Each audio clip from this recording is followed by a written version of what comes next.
this hose was already curved to go downward in there.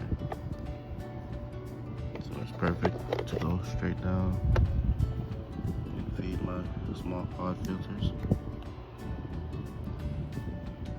And now I have clearance and I don't have to cut my fender.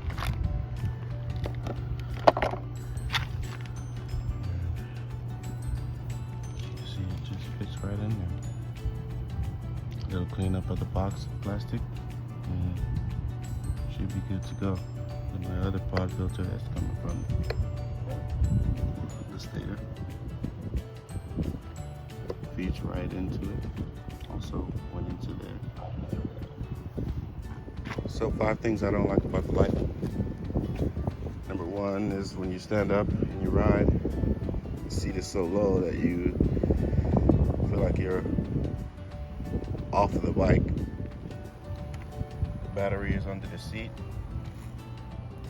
which, you know, could provide a deterrence against wear and tear, unlike the other China bikes that have them on the side over here. They obviously had to remove it to support the EFI, which is there. Yeah, the spaghetti forks. Everyone's talking about them. It's standard bikes. They're standard sporks. Spaghetti forks. Spaghetti forks. Everyone's talking about them. Thing is, standard forks work for standard bikes, and this is not your prototypical dual sport. In my opinion, it lacks the power to be competitive off-road when you're riding with a group. Also, for some reason, my second gear jumps out. I don't know if anyone else has that problem, but I've twisted my wrist, almost crashed a couple times because of it. Although I'm not your most experienced rider. Although I do find it easy to find neutral, which is odd. I guess that kind of throws it off then.